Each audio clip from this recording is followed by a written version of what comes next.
dentro de la cultura popular hoy día está ejerciendo un poder verdaderamente enorme, como no se había visto en años anteriores.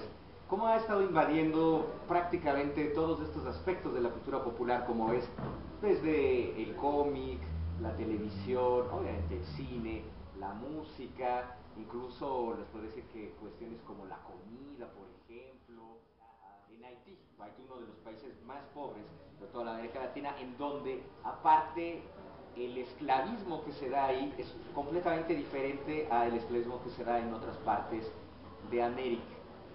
Cuando los franceses, que se hacen del territorio de Haití después de que se los dan los españoles, empiezan a traer esclavos, ellos no hacen como los demás, de que los propios esclavos se mezclen entre ellos, engendren otros esclavos, o sea, las generaciones, etc.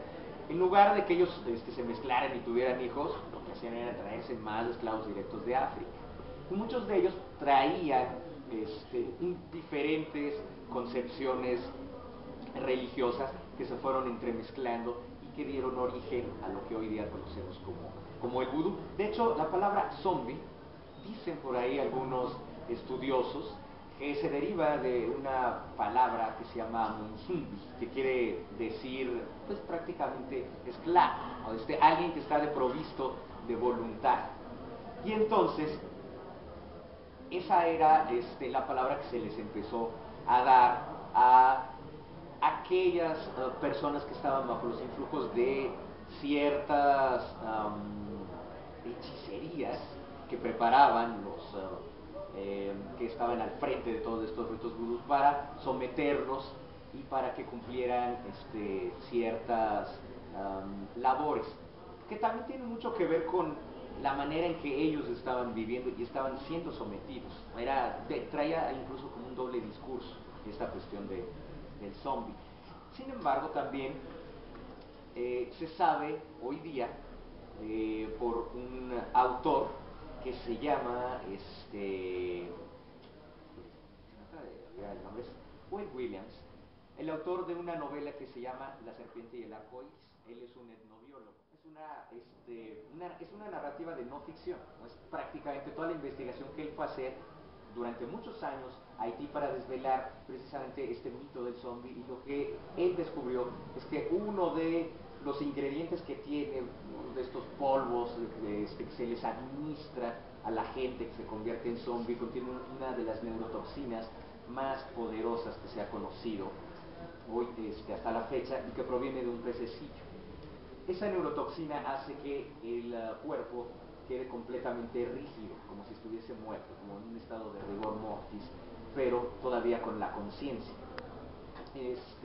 Y de ahí, bueno, se empieza a derivar toda esta cuestión también de que el zombie empieza a ser un sinónimo del esclavismo. La palabra se empieza a utilizar en Occidente, sobre todo en Estados Unidos, para referirse a aquella gente que no tiene voluntad y que está siendo controlada por otras personas.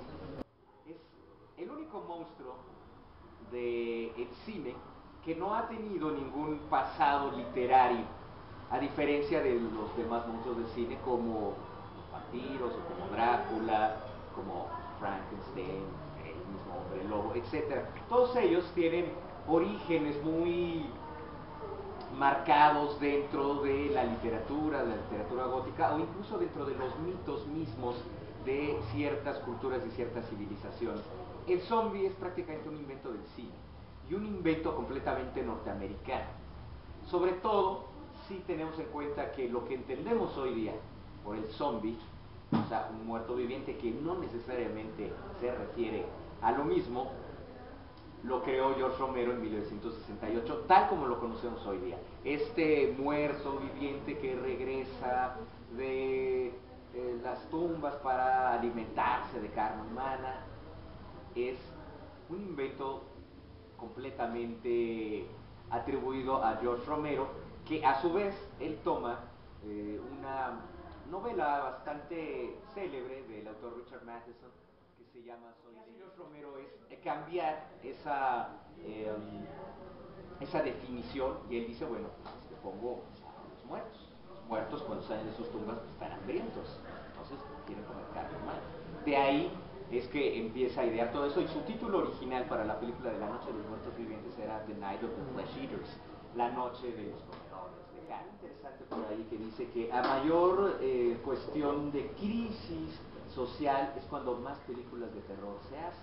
Por ejemplo, cuando vemos esto aplicado a las películas de zombies, cómo empieza a surgir todo esto, esta fascinación que tiene sobre todo el público occidental a estas narrativas, es muy fácil que se enamoraran de ese tipo de cosas porque hablaban de algo que ellos temían. En este caso, que pues, esta gente de fuera viniera a robarse incluso pues, a sus mujeres, a quitarles pues esa esencia de lo que es ser norteamericano. Y en el zombie blanco se ve esto de manifiesto, incluso en el puro título de la película, el zombie blanco. El zombie blanco hace referencia a la chica que la convierten en zombie, y es el primer zombie blanco, porque pues, todos los de ahí, los zombies son negros, los haitianos, etc. Entonces el temor de que llegue alguien de fuera a llevarse a sus mujeres, a que les roben la voluntad, es la temática que va a imperar en todas las películas de zombies durante los años 30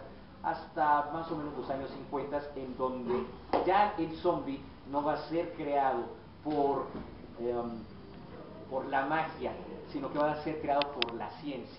Entonces vienen otras películas, o ya sean como extraterrestres, que empiezan a someter. Pero para fines de los 80, el clima en el mundo, y no me refiero como al calentamiento global, sino a la situación social, hizo que ya no fuesen tan necesarias estas películas como para responder a lo que se vivía. Y es cuando se ve una baja en la producción de películas de zombies en todo el mundo. Porque con exterminio no son muertos vivientes, son como gente infectada. Pues, ¿no? O sea, y que además caminan rapidísimo. A diferencia del zombie lento de George Romero. Y aquí viene como toda una nueva concepción de lo que es el zombie. Y sobre todo este zombie rápido, este ser que está infectado, que sigue un impulso monomaníaco, en este caso el de destruir, o el de tener como una rabia tal que es como de atacar al otro. A lo mejor no te lo devoras, ni le quitas ni los sesos, ni las tripas, lo matas y todo, y lo puede contagiar. Y ese contagio se va sobre los demás y se hace una verdadera epidemia. De ahí el título en español de 28 días después. Es un nuevo zombie, que los que vienen de la escuela de George Romero, pues dijeron sacrilegio. Y de, no, ¿cómo no? Esto no es un zombie, ¿por qué le llaman zombie? Cuando ellos, a su vez, bueno, o sea, tenían ya naturalizado lo que es un zombie como un muerto viviente, cuando en realidad tenían en contraposición a lo que otra generación entendía por zombie. Entonces sí ha ido cambiando esta manera de ver lo que es un zombie a lo largo de estos años. Estas nuevas visiones de qué es a lo que le tememos ahora en el siglo XXI, precisamente a todo eso, y se ve reflejado en estas películas de zombies, de infectados, una taxonomía de zombies, dividirlos a estos zombies que no tienen voluntad, estos zombies creados, ya sea por la ciencia o por la religión, por la magia, la hechicería, y está esta otra variante que tampoco podríamos llamar netamente como de muertos vivientes, sino que podemos clasificar como de infectados. Y de infectados podrían estar ya los muertos y los vivos. Y esos a su vez se subdividen en rápidos y lentos, ambos dos. Por ejemplo, les decía también, en Japón sacaron hace poquito, como carne carne de zombies. Lo publicitaban de, ellos nos comieron primero, ahora nosotros nos los comemos. Y son como unas botanitas de, es como carne seca, pues, pero es azul, tiene así como una leve tinte azul, como los zombies de George Romero. Y entonces hay un zombie así azul en el empaque. Los japoneses, bueno, son los únicos que pueden hacer esas cosas, están locos.